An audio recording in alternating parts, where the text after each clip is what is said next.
Hello everyone. हमने last video में meaning of ecology देखा था। आज हम इस वीडियो में इकोलॉजिकल हायरार्की देखने वाले हैं। I hope you all are ready, so let us begin with this video. Now let us study about the ecological hierarchy, ecological order. जो basic unit of ecological order है that is organism. लेकिन हम ये भी तो बोल सकते हैं ना कि ये ऑर्गेनिज्म से पहले भी तो इंटरेक्शन हो रहा है। हम ये बोल सकते हैं एटम एंड एटम के बीच में इंटरेक्शन हो रहा है और वो बना रहा है मॉलिक्यूल, मॉलिक्यूल और मॉलिक्यूल के बीच में इंटरेक्शन होकर वो बना रहा है कंपाउंड, कंपाउंड कंपाउंड के बीच में हो रहा है तो वो बना रहा है कॉम्प्लेक्स कंपाउंड्स। फिर बनता है सेल्स, सेल्स के बाद बनते हैं टिश्यूज़, टिश्यूज़ के बाद ऑर्गन, ऑर्गन के बाद ऑर्गन सिस्टम। ओके, सो क्या यहाँ इंटरेक्शन नहीं हो रहा? यहाँ भी तो इंटरेक्शन हो रहा है, बट हम बेसिक स्टडी ऑर्गेनिज्म से क्यों करते हैं? Because organism is the basic unit which is living and which interacts with the environment. That is the reason हम इकोलॉजिकल हायरार्की की शुरुआत जो है वो ऑर्गेनिज्म से करते हैं, क्योंकि इससे पहले जो भी चीज़ें हैं ये नॉन लिविंग है। एंड ऑर्गेनिज्म यूनिसेल्युलर भी हो सकता है, मल्टी सेल्युलर भी हो सकता है, स्मॉल भी हो सकता है, लार्ज भी हो सकता है। आप ऑर्गेनिज्म सोचते ही एनिमल मत सोचना, ऑर्गेनिज्म एक कोरोना भी हो सकता है। सो हम इंटरैक्शन पढ़ने की शुरुआत ऑर्गेनिज्म से करते हैं, then we move forward to population, community, जो हम आगे देखेंगे। So the basic unit of ecological study is organism, is the basic unit of ecological study. Suppose ये ऑर्गेनिज्म ए है। अब सपोज बहुत सारे सिमिलर ऑर्गेनिजम्स ए, इनको एक साथ हम बोलते हैं पॉपुलेशन। देखो, जो सिमिलर ऑर्गेनिजम्स होते हैं which are capable of interbreeding and producing offsprings, they are called species. ऐसे ऑर्गेनिजम्स जो सिमिलर होते हैं और इंटरब्रीड कर पाते हैं, एक दूसरे के साथ कॉपुलेट करके प्रजनन कर पाते हैं, ऑफस्प्रिंग्स प्रोड्यूस कर पाते हैं, उसको बोलते हैं स्पीशीज। लेकिन हमने यहाँ पे स्पीशीज वर्ड का यूज़ नहीं किया, हमने पॉपुलेशन वर्ड का यूज़ किया है। Can you tell me why? Because जब भी हम पॉपुलेशन वर्ड का इस्तेमाल करते हैं, हम एक geographical area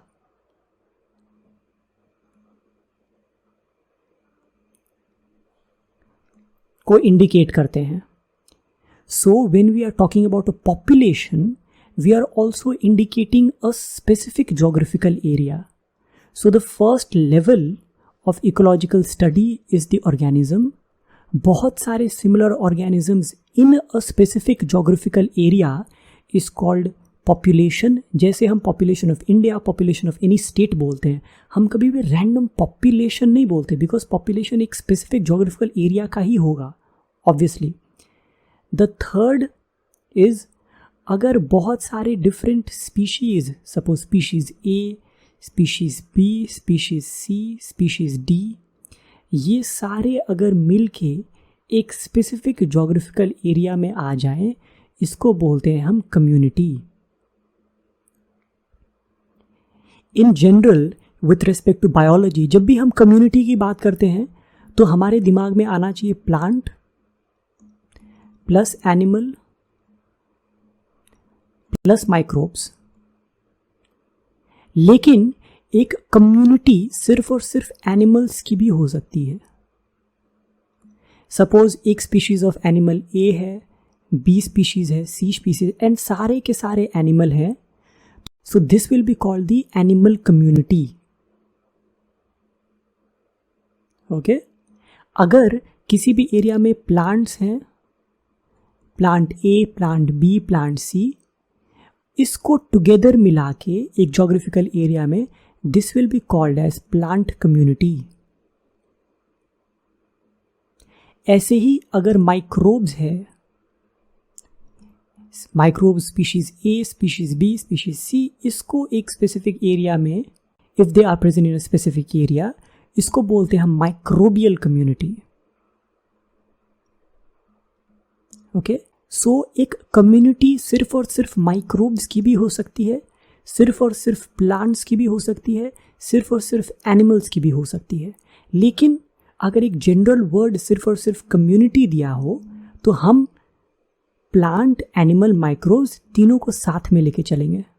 okay, I hope you understood till here.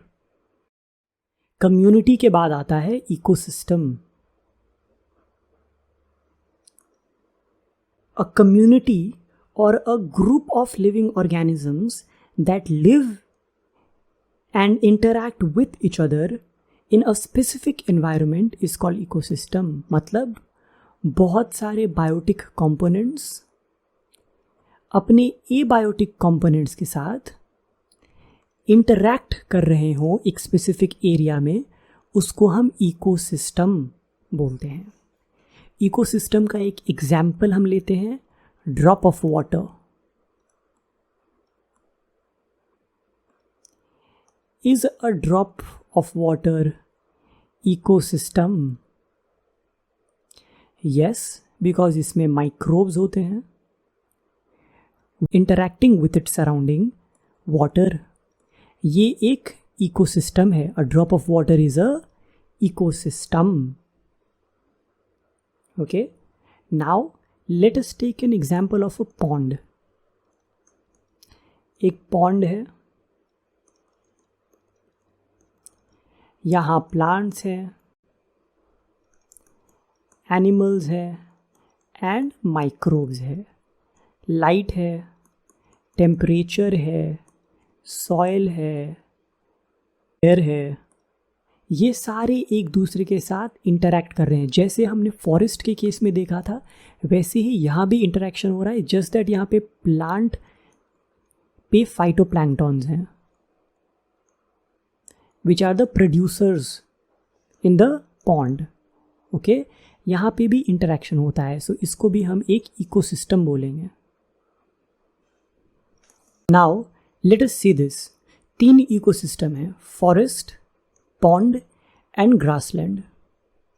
क्या एक इकोसिस्टम से दूसरे इकोसिस्टम के बीच में एक क्लियर बाउंड्री होता है कि अभी फॉरेस्ट खत्म हुआ एंड अभी पॉन्ड स्टार्ट हो गया, या अभी पॉन्ड खत्म हुआ और अभी ग्रासलैंड स्टार्ट हो गया? ऐसा तो नहीं होता. There is no clear division.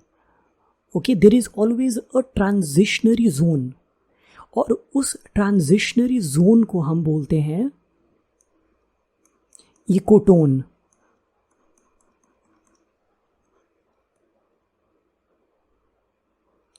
And इस इकोटोन में डाइवर्सिटी ज़्यादा होती है, प्रोडक्टिविटी ज़्यादा होती है, क्योंकि इस एरिया में फॉरेस्ट के भी फीचर्स हैं एंड पॉन्ड के भी कुछ कुछ फीचर्स हैं. दोनों इकोसिस्टम के फीचर्स यहाँ पे हैं.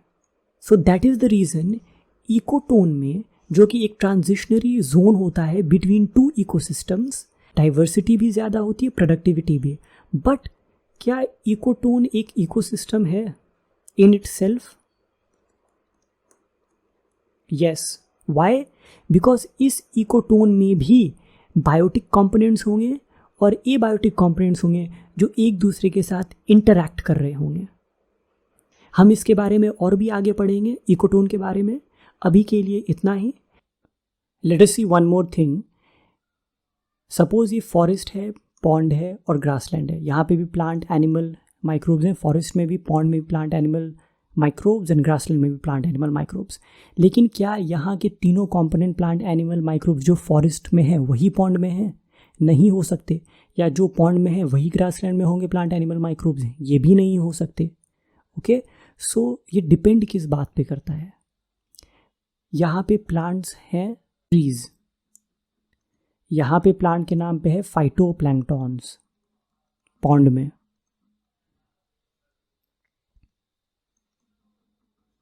और ग्रासलैंड में है ग्रासेस।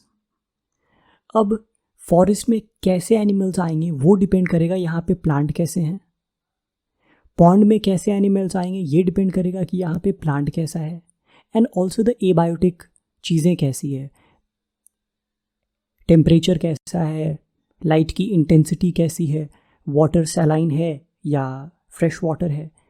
ग्रासलैंड में कैसे एनिमल्स आएंगे ये भी डिपेंड करेगा कि यहाँ पे ग्रासेस या प्लांट कौन सा है। माइक्रोब्स की भी सेम चीज़ है, जैसा प्लांट एनिमल उस बात पे डिपेंड करेगा microbes. Understood?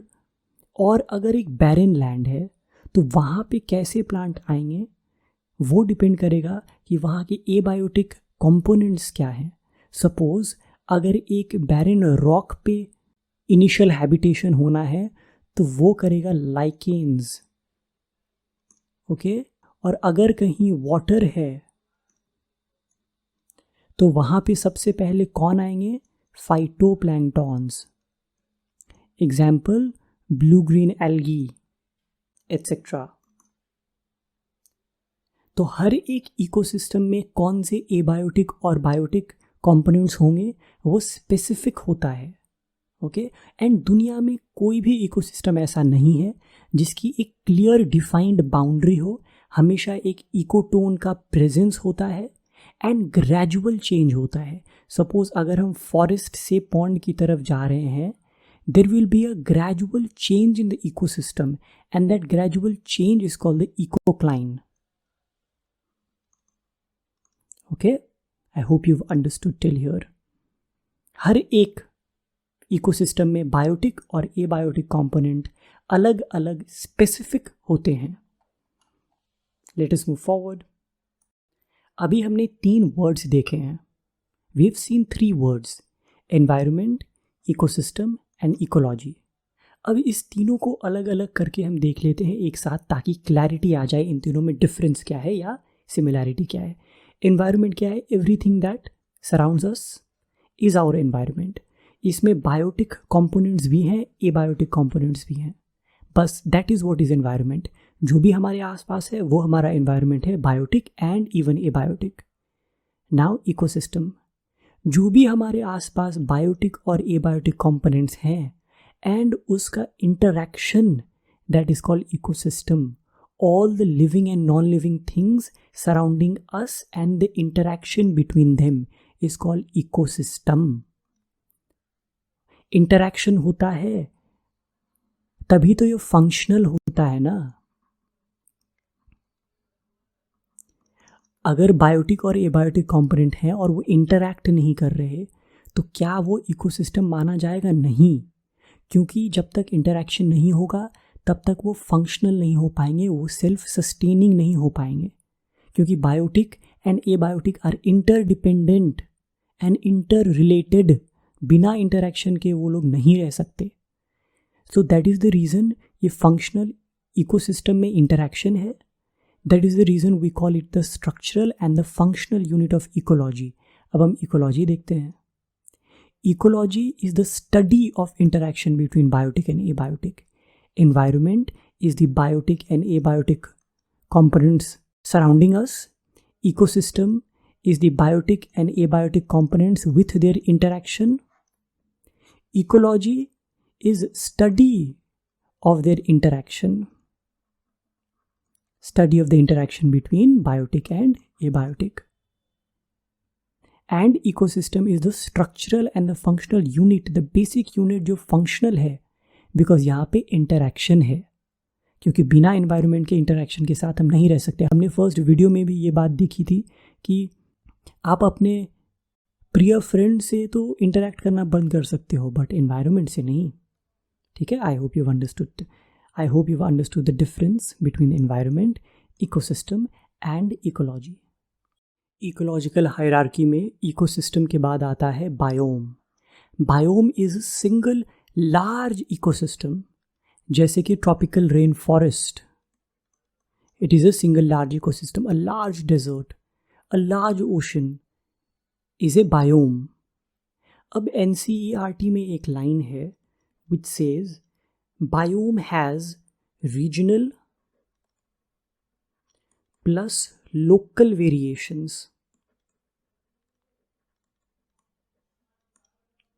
as the area is big. तो NCERT में एक लाइन है that biome has regional and local variations. इसका हम मतलब समझते हैं. मैंने यहाँ पे ट्रॉपिकल रेन फॉरेस्ट ड्रॉ किया है सपोज, ठीक है. ट्रॉपिकल रेन फॉरेस्ट की बाउंड्रीज हैं. How will we know the boundaries? Tropical rain forest में कैरेक्टरिस्टिक प्लांट्स होते हैं होपिया एंड डिप्टेरोकार्पस. ओके, तो इस प्लांट को देख के हम ट्रॉपिकल रेन फॉरेस्ट की बाउंड्री डिसाइड करते हैं कि ये यहाँ तक है. Obviously there will not be a very clear cut boundary, but still suppose tropical rain forest transition होते आ रहा है एंड होपिया एंड डिप्टेरोकार्पस नहीं है वहाँ पे, एंड होपिया डिप्टेरोकार्पस जहाँ पे लास्ट में दिख रहा है that will be the boundary. तो हमने दोनों साइड बाउंड्री ले ली सपोज. लेकिन क्या ट्रॉपिकल रेन फॉरेस्ट में रिवर नहीं हो सकता? River in it self is an ecosystem. Okay, और ट्रॉपिकल रेन फॉरेस्ट को हम बायोम बोल रहे हैं because it is a very large ecosystem. So NCERT में इसलिए बोला गया है कि जो रिवर है that is a minor variation in the tropical rain forest biome. तो ऐसे ही माइनर वेरिएशन दूसरे बायोम्स में भी हो सकते हैं because the area is very very large. Is this clear? I hope this is clear, and if you have not understood this, please ask in the comment section. I will reply to your comments. Biome के बाद आता है biosphere. All the ecosystems and all the biomes together is called biosphere. Biosphere is that part of the earth where life exists. ये ऐसा part है अर्थ का जहाँ पे लाइफ एग्जिस्ट करती है, प्रेजेंट है. ये तीन चीज़ों के इंटरैक्शन पे है, प्रेजेंट होती है. Hydrosphere,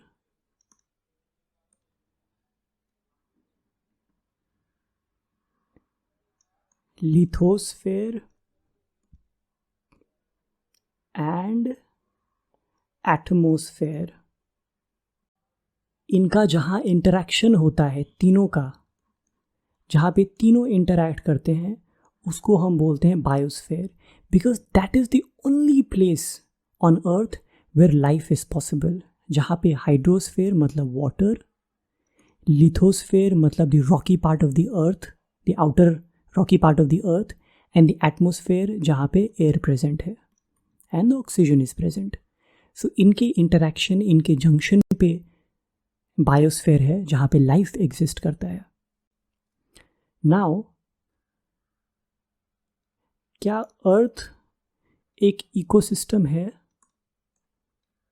yes. वाई? बिकॉज अर्थ में भी बायोटिक एंड एबायोटिक का इंटरैक्शन होता है. अर्थ को हम बोल सकते हैं ग्लोबल इकोसिस्टम. इकोसिस्टम छोटा भी हो सकता है, अ ड्रॉप ऑफ वाटर जैसा हमने पहले देखा था, और बड़े से बड़ा भी हो सकता है अर्थ की तरह, जिसको हम ग्लोबल इकोसिस्टम बोल सकते हैं. Okay, we study the levels of organisation in an ecosystem. तो फर्स्ट पे आता है इंडिविजुअल और an organism, then population, population के बाद कम्युनिटी, कम्युनिटी के बाद इकोसिस्टम, इकोसिस्टम के बाद बायोम, एंड बायोम के बाद बायोस्फीयर. जैसे जैसे हम इकोलॉजिकल ऑर्डर में आगे बढ़ते हैं वैसे वैसे ही साइज इंक्रीज होता है और कॉम्प्लेक्सिटी ये भी इंक्रीज होती है. Have you all understood the ecological hierarchy well? I hope you have. If you have not, please watch the video again. Now we will see the branches of ecology. Ecology क्या था? The study of interaction between biotic and abiotic का study. इसमें दो branches है, auticology and synecology. The study of interaction between a single species या organism with the environment is called auticology. And the study of interaction between group of different species with the environment is called synecology. Okay? Auticology में unit of study जो है वो species होते हैं. Species का interaction with the environment, so the unit of study is species. इसीलिए इसको species ecology भी बोलते हैं या population ecology भी बोलते हैं. And synecology में unit of study is the community. क्योंकि group of different species क्या होती? Community. So unit of study is community. हम community and environment का interaction study करते हैं, उसको बोलते हैं synecology. That is the reason it is also called the community ecology. Example, auticology का example, effect of global warming on humans, ये हो गया auticology. लेकिन effect of global warming on living beings, ये हो गया synecology. This is very easy. I hope you've understood till here. So आज के वीडियो में हम इतना ही पढ़ेंगे, बट जाने से पहले I will leave you with one question which you can answer in the comment section. What is the name of the largest unit of the ecological order which has only biotic component? इसका answer आप comment section में दे सकते हैं. So this is for today. If you like the video please subscribe and follow this space for more such videos. Thank you.